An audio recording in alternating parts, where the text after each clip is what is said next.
tema de hoje, então, o penúltimo, nono, solidariedade. Eu começo, então, com um poema do John Donne, bastante conhecido, no século XVII.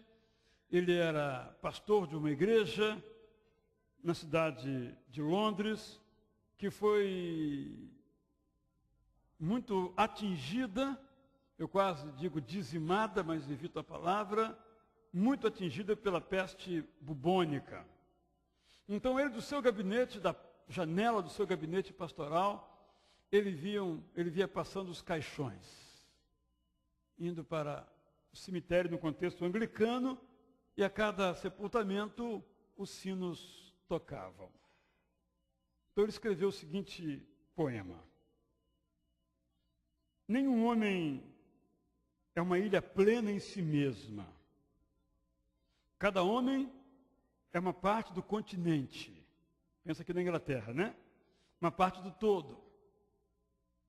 Se uma porção de terra é levada pelo mar, a Europa é levada, como se um penhasco fosse, como se a casa dos teus amigos ou a tua própria fosse.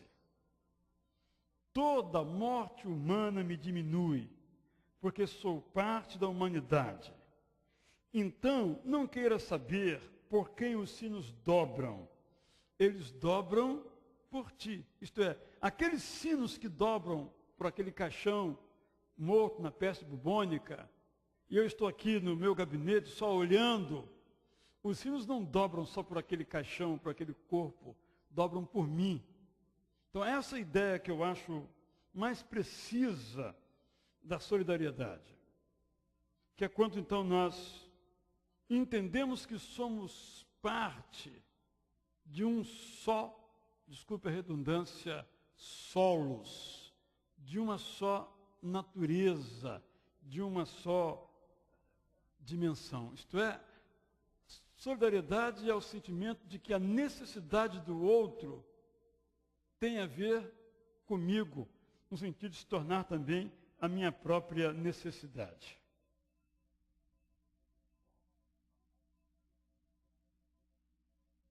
Quando nós olhamos a história do cristianismo, nós abrimos, sobretudo, o livro de Atos e encontramos ali uma experiência única de solidariedade, que se manifestou ao ponto de algumas pessoas venderem aquilo que tinham, propriedades, bens, isto é, terrenos, campos, para colocar ao serviço da igreja. E naquela época, a igreja não era instituição, não era pessoa jurídica. Essa concepção estava distante. Igreja era comunidade, eram as pessoas que integravam aquele grupo. Essa foi uma experiência única. Essa igreja, pouco depois, houve uma escassez de alimentos em toda a área, e os cristãos desta igreja passaram dificuldades.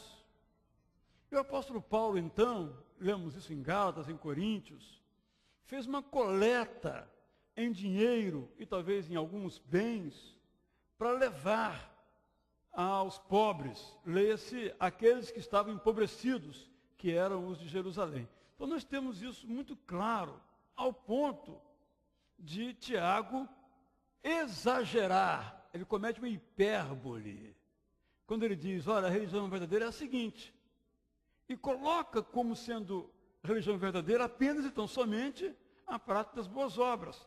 Talvez para fazer um contraponto a uma visão da religião como sendo apenas de natureza, vamos colocar aqui, espiritual. Com o passar do tempo, essa ideia hierosilimitana, paulina de religião, também de Tiago, não sei qual é o adjetivo, seria jacobina, de religião, foi se perdendo, ao ponto de um autor chamado Tertuliano dizer que tudo aquilo que é humano é estranho ao cristão. Eu estou querendo mostrar que foi havendo uma dicotomia entre a vida cristã individual, vamos chamar assim, e a vida cristã social. A divisão é meramente didática, porque ela não existe. Então, uma pessoa, então, nessa concepção, pode ser muito crente e totalmente preconceituosa. Ou muito crente e totalmente mesquinha. Eu estou colocando o exagero do muito crente, o exagero do totalmente mesquinha. Mas eu acho que vocês conhecem pessoas de quem não duvidam de sua fé, mas que não pensam nem meio centímetro do outro. O outro não existe, nem vê.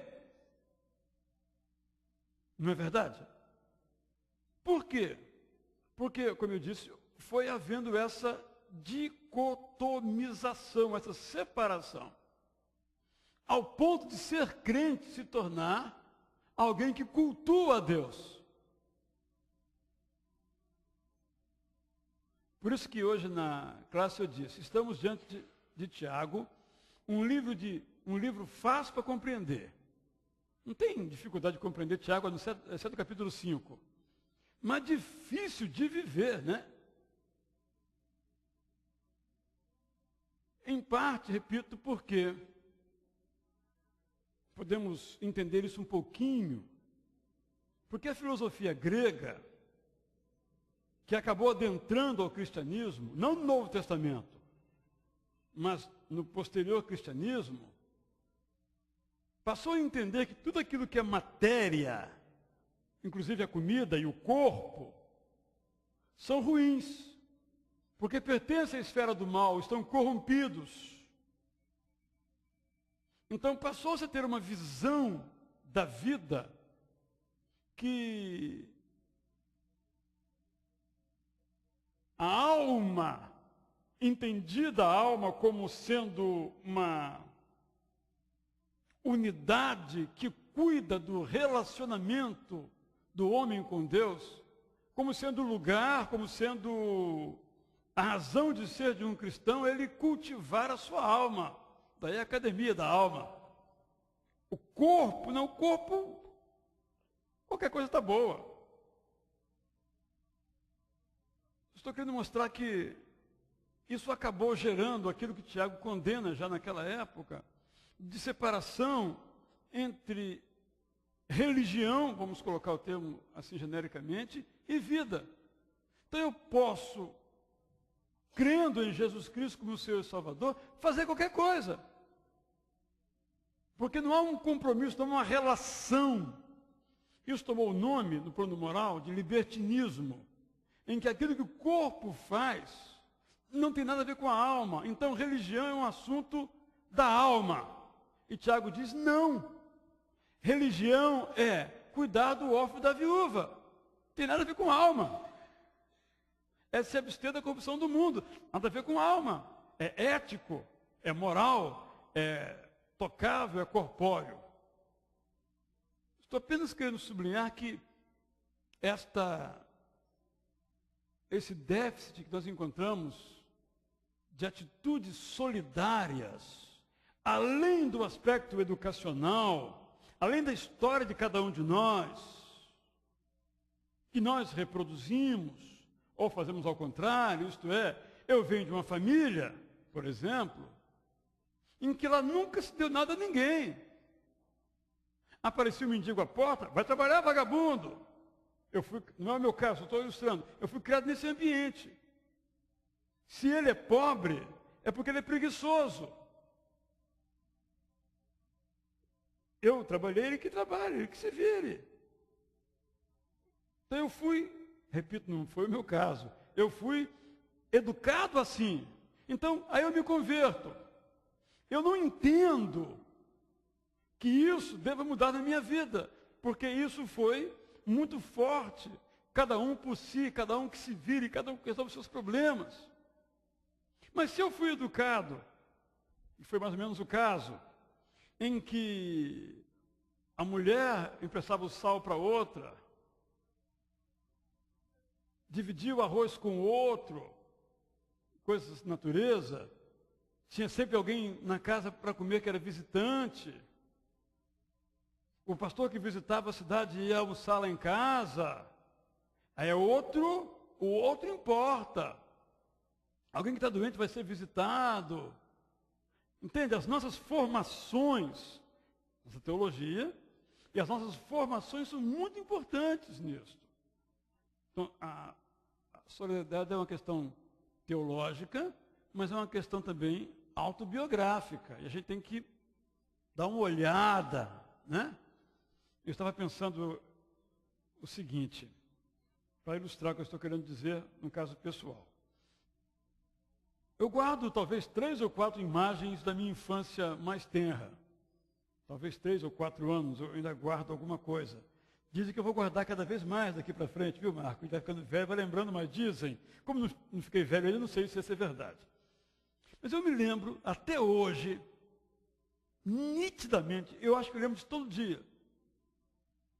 Eu morava num lugar chamado Santo Onofre, na divisa entre Minas e Espírito Santo, onde havia muita guerra de limite, e era comum um cara cometer um crime e ir para o outro estado, e vice-versa. Aí a polícia não ia no outro lugar pegar.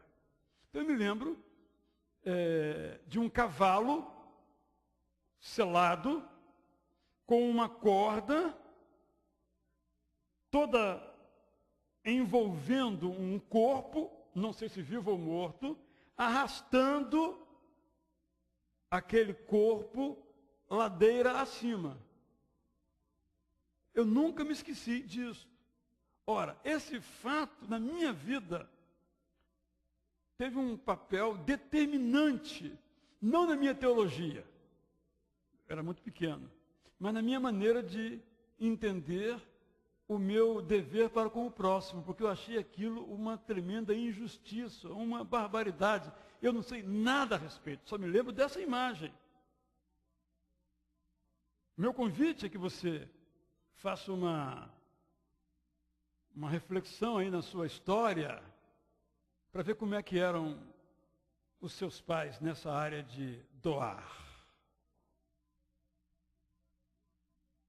Geralmente, nós reproduzimos as nossas famílias. É um assunto para a gente pensar. E o outro é uma ausência de uma teologia em nossas igrejas, em que o assunto, o dever, o compromisso social faz parte intrinsecamente do ser cristão. Aí, para usar uma expressão aqui usada, nós, para combater o extremo de alguns grupos religiosos que põem a prática da caridade como trampolim para a salvação ou para a melhoria, uma outra vida futura, nós então dizemos não, caridade não. Nossa salvação é pela graça, está totalmente correto. Mas Tiago diz que a salvação sem a ação não existe. A fé sem obras remotas quer dizer o seguinte, não existe. Se alguém diz que é salvo, mas não pratica caridade, não é salvo. Palavras minhas? Não. De Tiago. É uma hipérbole? Talvez. Mas o projeto de Deus para o mundo se realiza através de quem? De anjos? Nós precisamos de uma redescoberta. E é algo permanente, porque o egoísmo é natural em nós. A solidariedade é espiritual. É algo que nós desenvolvemos, tendo recebido esse dom de Deus, ou apagamos.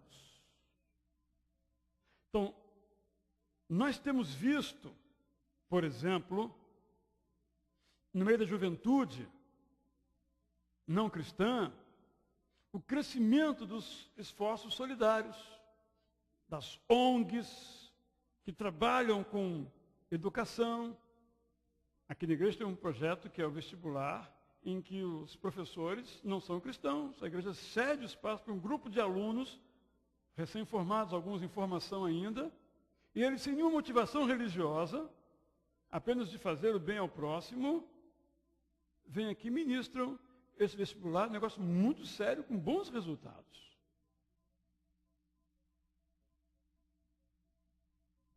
Podemos dizer, brincando, que as pedras clamam, porque às vezes nós não clamamos, por termos, repito, dado uma privatizada do Evangelho, uma helenizada no cristianismo. Mas isso não encontra ensino no interior do Antigo Testamento, nem do Novo Testamento. Eu gosto muito, os irmãos já me ouviram aqui, a história que temos nos capítulos 8 e 9 de Neemias. Fizeram um festão que durou o dia inteiro, mas alguns não estavam presentes, talvez porque estavam doentes, mas quem sabe por preguiça, não foram ao festão. O que fizeram aqueles participantes do festão? Pediram a Neemias se podiam levar o que sobrou para os que não vieram à festa. Porque a gente dizer que quem não tem é porque não trabalha, pode até ser verdade. Mas por que não trabalha? Talvez não trabalhe porque não haja oportunidade para trabalhar. Então, a nossa análise, às vezes, ela é muito precária, tanto na experiência pessoal autobiográfica, quanto na análise teológica. Eu estarei pronto para conversar com os irmãos. Eu vou ler agora, então, uma expressão do Gerald May, em que ele fala algo muito dramático. Diz ele o seguinte: em toda a minha experiência como psiquiatra e ser humano, a mais profunda e insidiosa patologia que constatei é a inacreditável dureza com que tratamos uns aos outros. Não sei de onde originalmente procede, mas sei que está no início de muitos nossos problemas.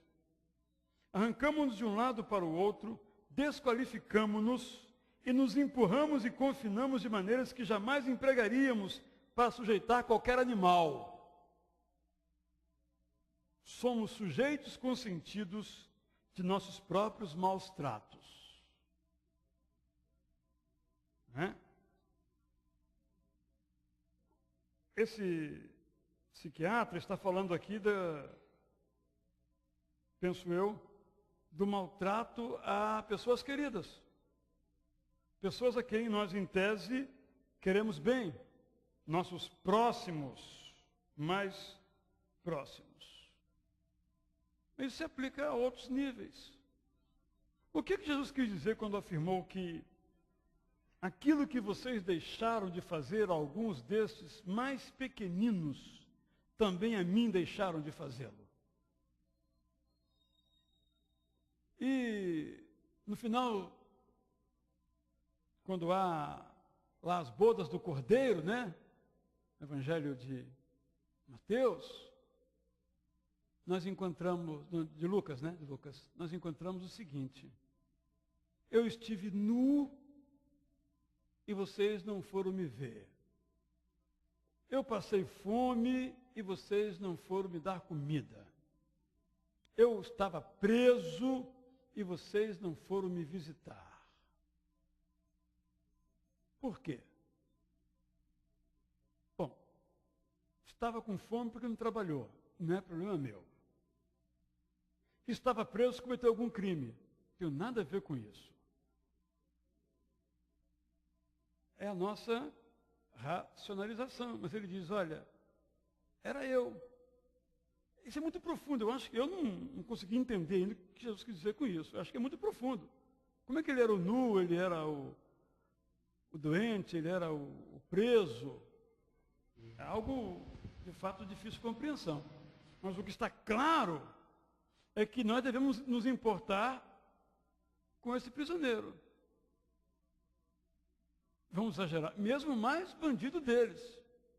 Mesmo que enforca uma amiga. Né?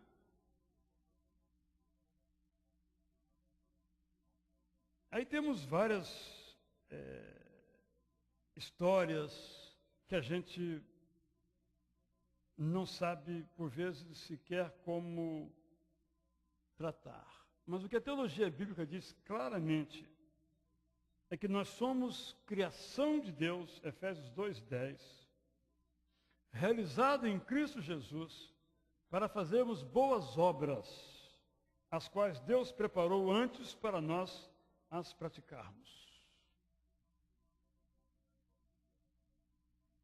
Alguns elementos, então, sobre a solidariedade. O primeiro nível, então, da prática da solidariedade é o nível da comunhão. Comunhão, eu penso na palavra mutualidade. E eu contei quantas vezes na Bíblia, eu usei 3 versões, aparece a expressão uns aos outros. 53 na Almeida atualizada, 55 na Almeida corrigida e 58 na NVI. Média, 55. Uns aos outros. A essência da igreja é ser uns aos outros.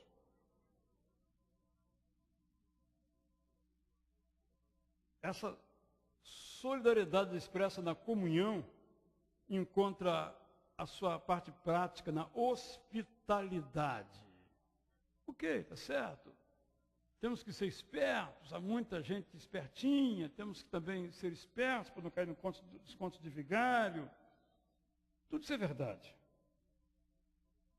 Mas, em meio aos espertalhões, há os necessitados, a quem nós precisamos alcançar. Segunda realidade é que, assim como acontece na vida conjugal, o amor ou se torna concreto ou não é amor. Isto é, o amor não é algo neoplatônico. Deus mesmo, quando disse, eu amo o ser humano, carregou-o nas costas durante todo o Antigo Testamento, e depois veio ele pessoalmente e demonstrou seu amor morrendo em nosso lugar. Algo concreto. Terceiro, que nós encontramos que uma das dimensões da solidariedade é a justiça. O que é a justiça? Nós temos no Antigo Testamento a ideia da justiça retributiva. Daí o princípio, que é anterior ao Antigo Testamento, do olho por olho, dente por dente. Daí, quando alguém rouba, a retribuição, ou o pagamento que tem que dar, melhor dizendo, é a retribuição. Que eu acho que é muito interessante. Uma pessoa rouba 30 milhões e vai para a cadeia. Mas continua com os 30 milhões. Né? Não houve a retribuição. Então o Antigo Testamento trabalha na dimensão da retribuição. A justiça retributiva. No Novo Testamento, não. Porque a graça não é retributiva. Mas a graça também é justa. Não justa no sentido da retribuição. É justa na lógica divina. E aí ficamos confusos com aquela parábola, né, do cara que começou cedo, começou tarde, e ambos receberam o mesmo valor, e não acontece porque eu sou o dono e eu que pago quanto eu quiser, meus empregados. A graça é mais ou menos isso, mas há uma justiça não equitativa, nesse sentido de retributiva. Então, a justiça aqui é no sentido de, se pudéssemos classificá-la, de direitos iguais para todos. Mas só os que merecem? Aí entramos numa dimensão política bastante complexa. Mas, onde houver injustiça, deve haver um cristão gritando. E como alguns cristãos, ou quem sabe a maioria não está gritando, estão gritando os que não têm a Cristo. O que é uma vergonha para nós.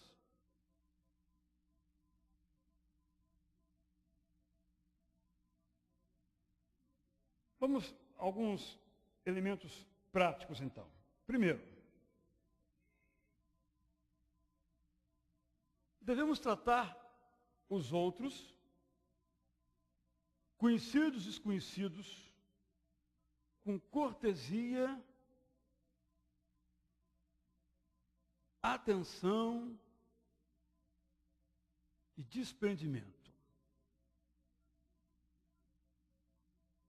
O que eu estou querendo dizer com atenção é o seguinte: o solidário é aquele que vê o outro. Hoje eu tive uma experiência interessante no metrô que me fez muito mal. Mas eu vou contar porque foi uma coisa boa. Eu entrei no Largo do Machado, vindo da fisioterapia,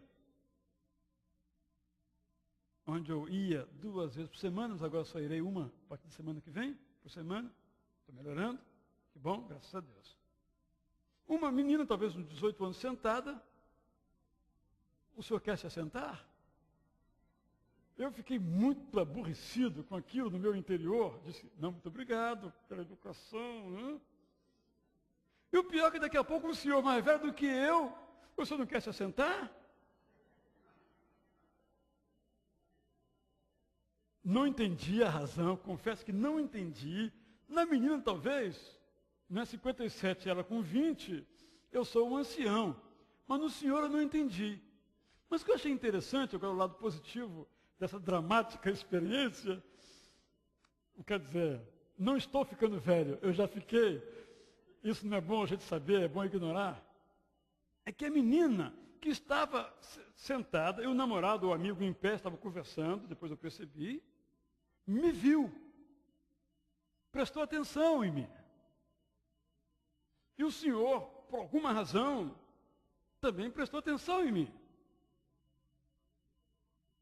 Então, a solidariedade é prestar atenção. Eu narrei que uma vez que eu entrei no banheiro de um shopping, eu entrei, estava entrando, ainda andava com muito cuidado aí naquela época, e veio um garoto. Se eu não me desviasse, ele passava por dentro de mim, eu me derrubava. Mas não porque ele queria me fazer mal, ele não me viu. Assim como não viu nenhum dos outros, porque não existe ninguém, só existe ele no mundo. Então, tem muita gente que vive achando que vive sozinho no mundo.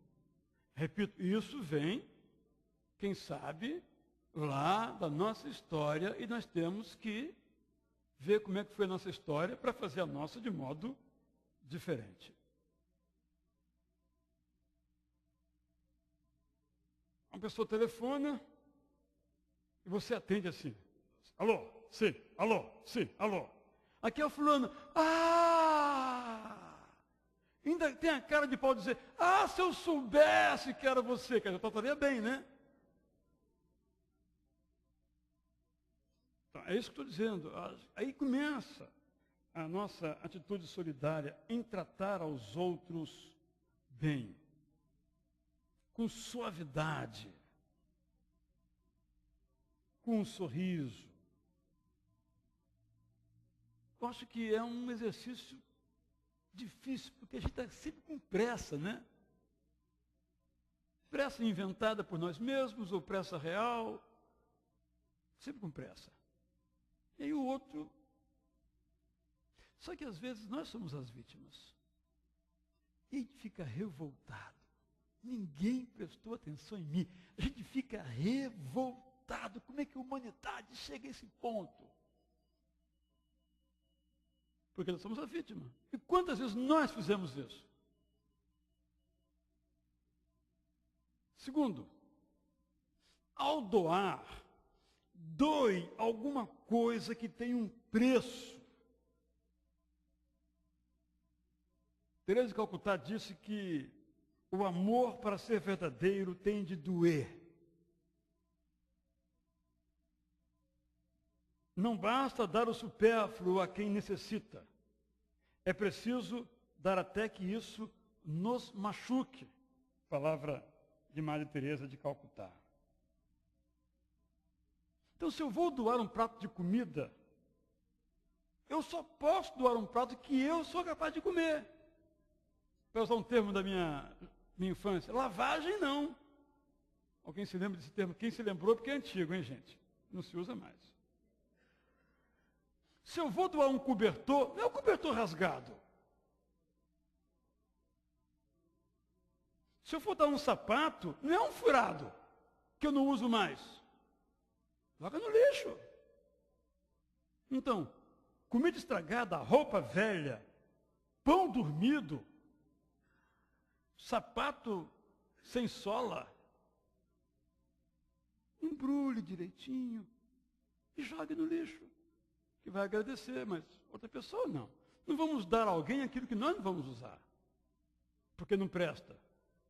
Claro, se eu estou muito gordo, e aí não cabe mais em mim, mas está bom, aí ok. Mas se está tudo puído, ao ponto de eu não usar mais, não vou doar para ninguém.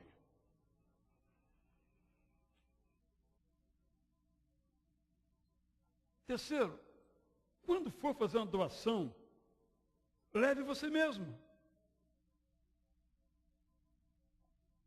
Interessante, quando a multidão estava reunida e Jesus multiplicou os pães e peixes, eles quiseram terceirizar. Jesus faz o seguinte: mestre, o senhor é bacana, o senhor é legal, e o senhor está vendo que o povo aí está ficando com fome, né? Então mostre a sua generosidade e manda o povo embora, porque eles vão comprar comida, aí vão satisfazer. Mas Jesus lhe diz: deem vocês mesmos de comer a eles.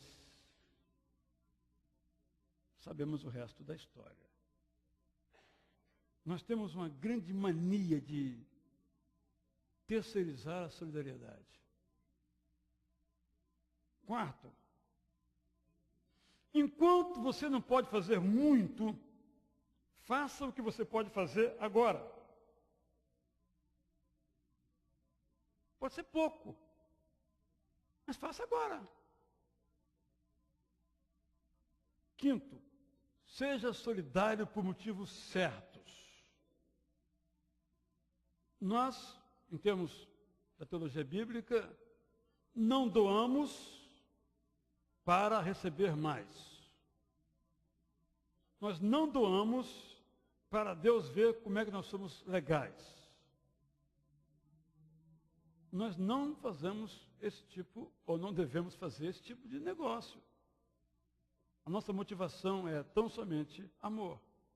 Amor é intransitivo. Amor. Há igrejas que usam a ação social como isca para evangelização. Está errado. Isso é pecado. A pessoa vem porque eu disse que vou doar algo a ela, mas a minha intenção é que ela venha para ouvir o evangelho. Está errado. Até deve ouvir o evangelho, mas a minha motivação não pode ser essa. Eu não quero ser relevante para obter algo em troca, seja o que for, até uma coisa boa, porque os fins não justificam os meios. Motivação certa.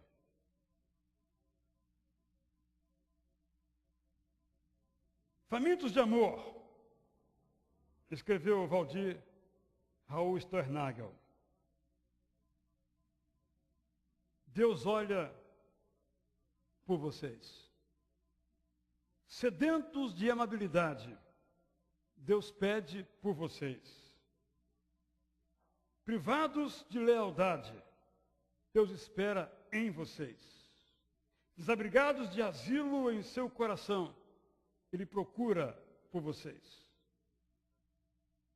E o Valdir termina assim: você será esse alguém para Ele, isto é, para Deus?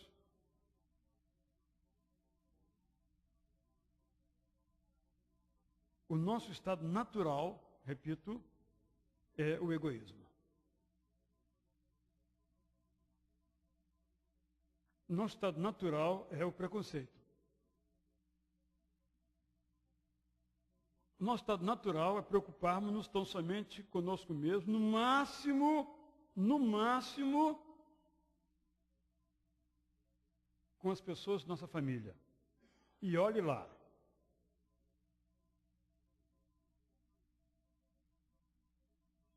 Por isso Jesus disse o seguinte: a maior felicidade em dar do que em receber. Deve ser erro de tradução. Não pode ser. Como é que dar é melhor do que receber? É impossível. Quer dizer que a gente dá um presente e tem mais prazer em receber o presente? Jesus, ou ele não falou isso, inventaram, colocaram na boca dele, tanto é que ele está nos evangelhos, só está em Atos, ou a tradução está errada, ou está tudo certo, nós estamos errados. Não é verdade? Como descobrir, então, que é melhor dar do que receber? É uma tarefa. Então, como é que você se julga nesse quesito da solidariedade? Machucado, amargurado, fez o bem, levou pancada, não faço mais o bem de jeito nenhum. É a história de alguns.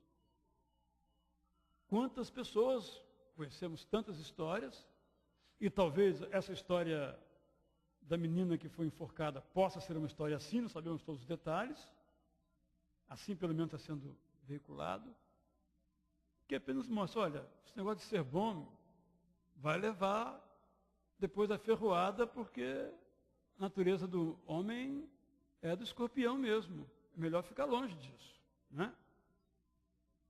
Essa é uma parte, uma boa explicação.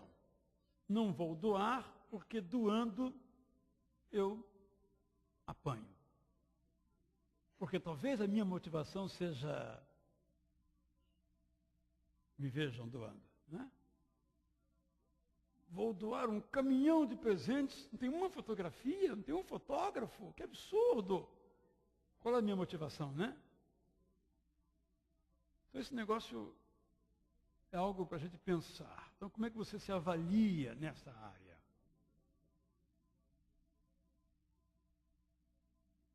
Esta é uma área que a gente tem uma imensa capacidade de racionalizar. Olha, são tantos problemas que se eu fizer alguma coisa não vai adiantar nada. Eu não faço. Por exemplo. Isso é tarefa do Estado, não é minha. Não vou fazer aquilo que compete ao Estado. Já pago o imposto, o que é verdade. Eu também não faço nada.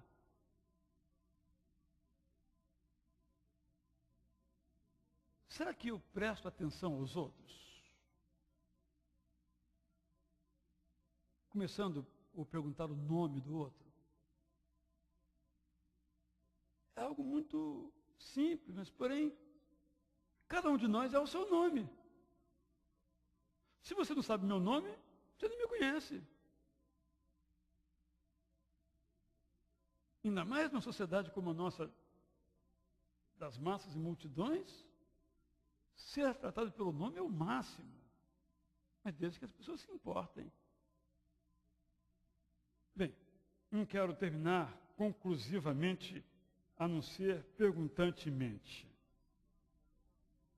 Quando os sinos dobram, dobram só pelo corpo que vai no cortejo, ou também de fato dobram por mim? lançada a pergunta.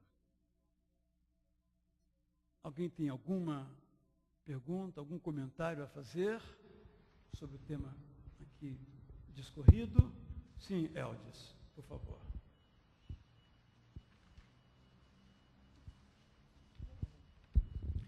Pastor, esmiuça um pouquinho mais a questão de eu não poder fazer algo para chamar a atenção de alguém para vir a um culto. Vamos supor, a questão de dar, que o senhor mencionou aí, fazer algum trabalho social, para chamar essa pessoa em função de estar pensando que ela possa aceitar Jesus Cristo. Eu já vi várias situações dessas.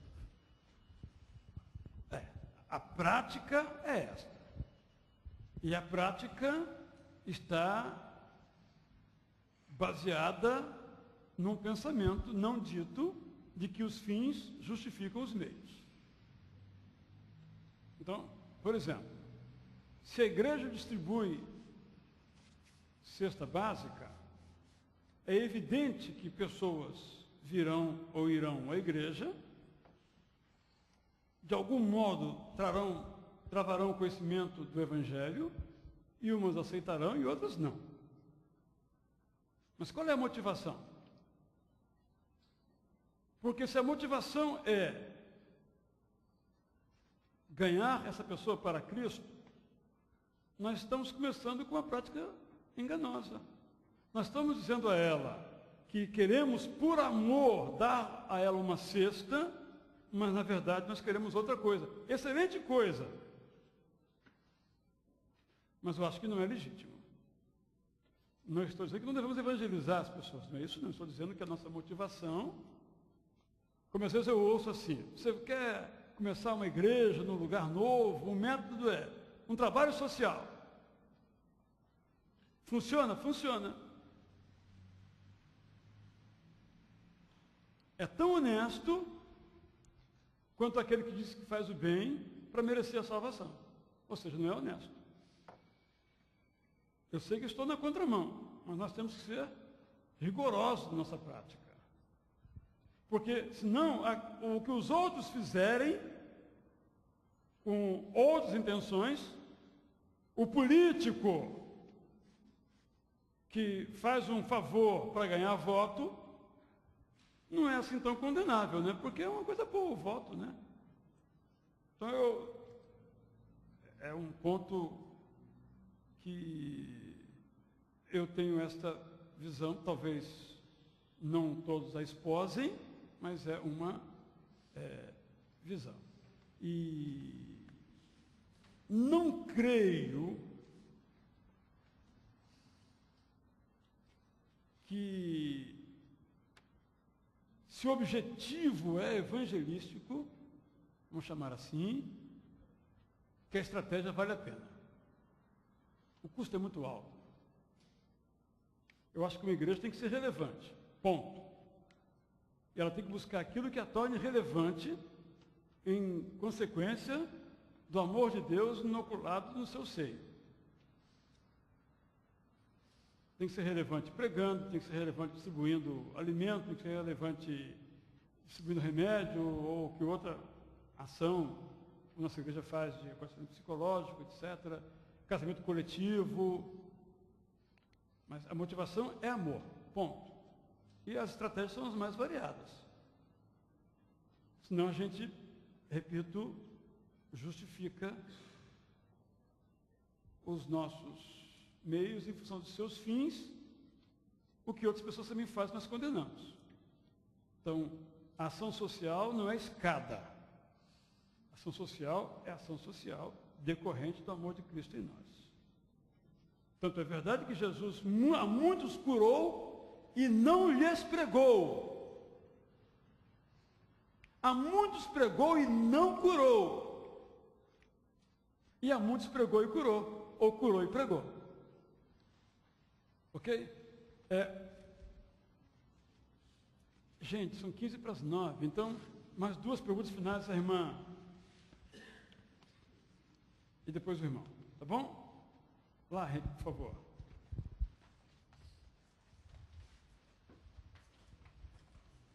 Fala, Elaine. Eu fico, assim, um pouco confusa com essas questões. A primeira é dizer, eu acho que a fé sem obras é morta, né? Eu acho não, né? Tiago falou. Tiago falou, né? Tiago, Sabia Tiago, das coisas, tal de Tiago. Então, eu fui criada, assim, ouvindo isso, assim, ouvindo que, você tem uma necessidade, vai orar, irmão, vai orar, vamos orar, e remetia às realidades sociais, às necessidades sociais, como para o governo. E a igreja era só no plano espiritual. Aí, mais tarde eu cresci e aí comecei a me importar, até pela minha profissão, de que a fé sem obras é morta. Se você não fizer primeiro na sua família, depois o outro, depois a viúva, aquela coisa, você tem que ter a prática do seu cristianismo. Senão Jesus também não tinha, olha, está com fome, no meu caso é a salvação. Eu não vou me importar com isso. Então, acho que são duas coisas que a gente... A segunda é a questão política da nossa... Nós, assim, deixamos de ser a questão relevante, de ser relevante. Aí, a gente deixa de ter uma participação política, não é política partidária, mas política. E a gente deixou, como cristãos, de nos, assim... Dos outros... O cristão incomodava, o crente era aquele chato que vivia apontando pecado, que falava na hora ou fora de hora. Eu fui criada assim, numa igreja que falava e que se importava. E eu tinha, de certa forma, como criança e adolescente, ficava meio envergonhada. Ai, meu Deus, que coisa chata. Assim, eu tinha um pouco de vergonha, né, assim, no colégio. Eu não andava com a Bíblia. Eu, às vezes, embrulhava a Bíblia no papel de presente para andar, parecia que aquilo... Entendeu? Então, eu acho, assim, que a gente hoje grande deixa, assim, de participar mesmo, de apontar o pecado. Está entendendo? Então, por exemplo, sábado vai ter um fórum sobre segurança. Então, nós, assim, evangélicos, temos que dizer, olha só, isso é pecado, pecado, não vai dizer que é pecado num fórum de... Mas você tem que incomodar como crentes. Está entendendo? De apontar como o Mateus falou, que a gente está deixando de fazer? Eu acho que é isso. Quantos profetas foram, no seu tempo, perseguidos? Né? Hoje a gente não é perseguido. Isso, porque, como eu comecei, é o seguinte, nós privatizamos.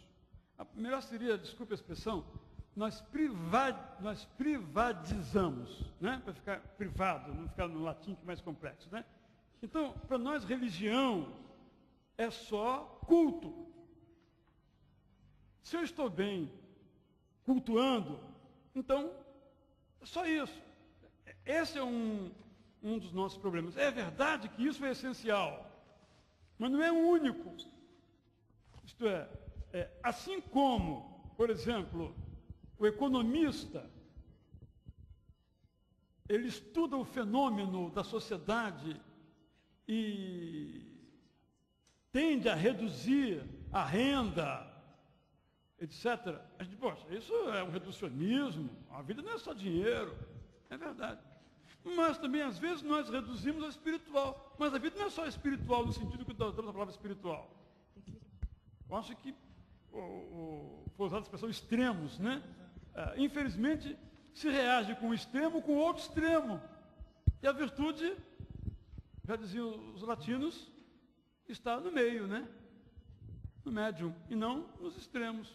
Nem numa, vamos chamar assim, numa alta politização, porque a via política é insuficiente, embora necessária, e nenhuma, vamos chamar de alta espiritualização, porque ela também é insuficiente.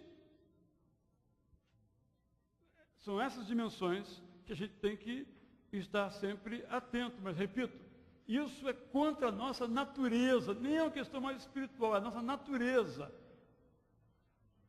Você pode observar, por exemplo, boa parte das pessoas que está envolvida em causas como inclusão de excepcionais, de cadeirantes, por exemplo, boa parte tem uma experiência na família, que até então Isso aí não tem a menor importância. Mas como tem na minha família alguém especial, alguém cadeirante, olha, cadê os direitos dos cadeirantes de entrar na igreja, não sei o quê, por exemplo, só para ilustrar. Aí nosso egoísmo foi balançado. Enquanto o que devia nos balançar seria nossa teologia, nosso compromisso com a palavra de Deus. Seu irmão Antônio e... Pastor, vou ser breve. Eu queria dizer o seguinte, eu estou convencido de que nós perdemos oportunidades de abençoar e ser abençoados. Eu creio que se aplica aqui também, no pouco foste fiel, sobre o muito te colocarei. Muitas vezes o que a pessoa precisa não é dinheiro, mas é um ombro ou uma oração. Orar, nós podemos orar. Se não temos dinheiro para ajudar, ou se não temos uma roupa em bom estado para doar, mas podemos orar. A questão estamos orando? De vez em quando a gente vê aqui na igreja pessoas chorando. O que fazemos quando termina o culto? Jesus, quando chega e vê as irmãs de Lázaro chorando, ele chora. Quando ele olha para Jerusalém e vê o que iria acontecer posteriormente, ele chora. Acho que nós devemos olhar com os olhos de Jesus. E um coração que se abre para amar, ele vai receber de Deus. Um coração que se abre para ajudar, seja de que modo for, vai ter diferença na vida dele, com certeza. Então eu creio que nós precisamos olhar com o olhar de Jesus. Essa experiência que o pastor teve, muito interessante. A menina viu que tinha ali uma pessoa que poderia... Não explica, uma pessoa. Poderia estar cansado no final do dia. Isso, obrigado, pastor. Obrigado. Não, obrigado, porque eu não sei por que a garota me fez aquilo comigo, até hoje eu não sei. E não vou perguntar, porque não vou encontrá-la mais. Mas é isso que o Antônio falou. Lembrando que, evidentemente, que a motivação é o que determina o valor daquilo que nós fazemos. Não é nem o resultado. É o caso da viúva pobre. Era uma mixaria que ela doou. Dava para nada. Não dava nem para comprar o fósforo, que nem existia naquela época, né? Para recolher o fogo do sacrifício. Quanto mais a carne do sacrifício. Dava para nada. Mas, no entanto, foi a maior oferta. Por falar em oferta, quem trouxe seu dízimo, sua oferta, pode trazê-la, então, aqui agora. Em seguida, nós vamos, então, orar e encerrar o nosso encontro. Na quarta-feira, teremos nosso último encontro. Depois, se Deus quiser, a última quarta-feira de 2010, nós aqui estaremos de volta, se Deus nos der vida e saúde. Então, quem trouxe o seu dízimo, sua oferta, eu, inclusive, só que não tive tempo de escrever o envelope, pegar depois, não vai dar tempo. Poderá, então, trazer a sua contribuição. Depois vamos orar, então, encerrando.